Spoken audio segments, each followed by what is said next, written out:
Dr. Steven S Segal, that just gave the Malpighi Award lecture, which we found fascinating.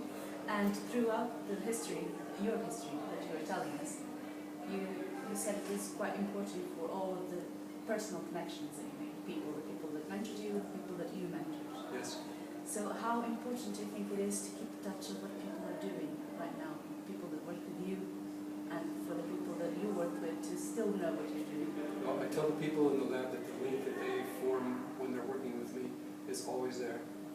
And it's not like we're in touch every day or every week, but anytime something comes up where I can offer advice, or they need to learn a technique that perhaps they didn't learn the first time, or if I've got some instrumentation laying around that they know they worked with when they were in my lab that they don't have at the moment, I'm happy to let them use it, or they can come back to the lab and do an experiment with me if they choose to.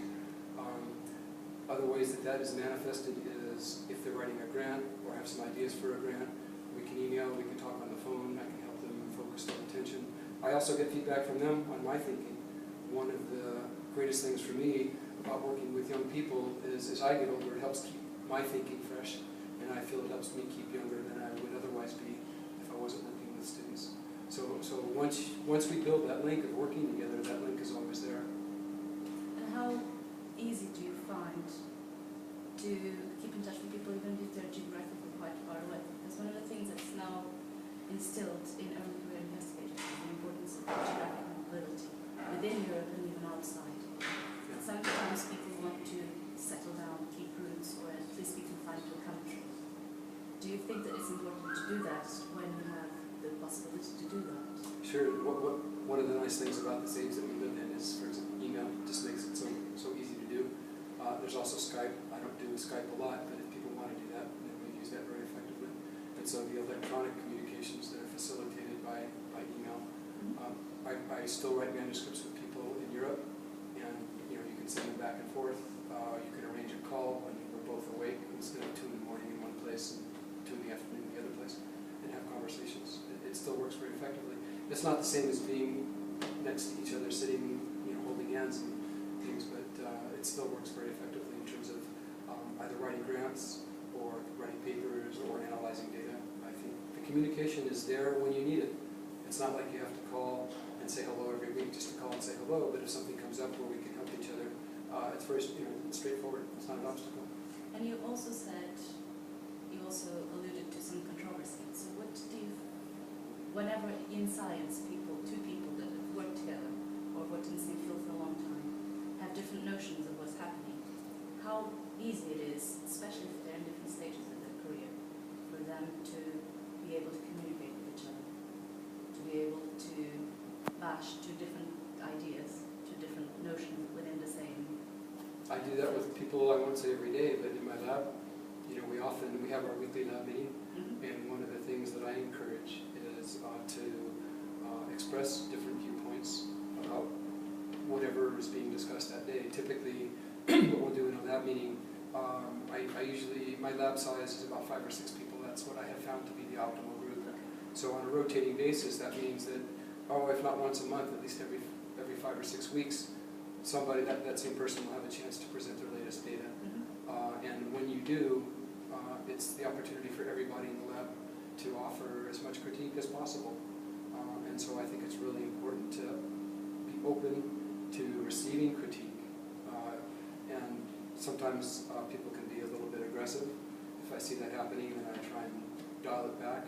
I don't want people to attack each other, but I want people to be comfortable with presenting their new ideas, and for others to be able to feel comfortable offering what I would call respectful criticism. So a difference of opinion in addressing an experimental problem, I think, is essential for doing definitive experiments. If everybody agreed, then why do you have to do the next experiment? If there's disagreement, that means we don't understand something, and it drives typically the next experiment that has to be done. So I think it's very healthy, but it has to be done in a positive way rather than in a negative way. And another thing that often arises as well is, especially now than when you started, as you were saying, it took you 2 years to do not the perfect experiment, but the definitive experiment. Do you think that nowadays we have the chance to do that, or do you think there's much more pressure to publish right right away, the next thing. There's always pressure to publish. I'm still a very big believer in quality rather than quantity, and I'd much rather wait until a piece of work is definitive, at least what we think is definitive. Of course, then you have to wait and see what the referees have to say. But one of the nice things about having colleagues, not only the ones that I've developed through working in my lab, but for example, I talked about Dr. Jackson, people that you know and trust, is you can, before you send it into review, you can have a colleague look it over and see if they can find any holes and perhaps suggest another experiment or disagree with the conclusion that forces you to go back and do another experiment. So the publish or perish, I still am a very strong believer in doing the best work you can and waiting until you have a complete story rather than trying to publish the least publishable bit. I don't think that that's a healthy thing. Okay, you'd much rather read a paper and get an understanding of the problem and walk away feeling satisfied that I really learned something rather than saying, well, gosh, here's a little piece of the puzzle, I wonder what the rest of the story is. So, taking that, what do you feel that has been the greatest improvement that you've made? I know it's not an easy question. No, I think I actually had this in one of my slides. I think our greatest publications are the students and the postdocs that we train. And that's where I think my greatest contributions, if I can say that, to the field are. It is perpetuating science and hopefully instilling in young people the desire and the ability to attack difficult problems creatively. When somebody comes to work with me, I don't like being called a boss, although I have to be responsible because I'm the PI and the professor. If we can establish a comfortable working relationship with each other so that you're not intimidated if I'm standing next to you looking over your shoulder when you're doing an experiment, and we can sit down and talk openly with each other without you feeling intimidated because I'm a professor and you're a trainee, then we are learning together as colleagues.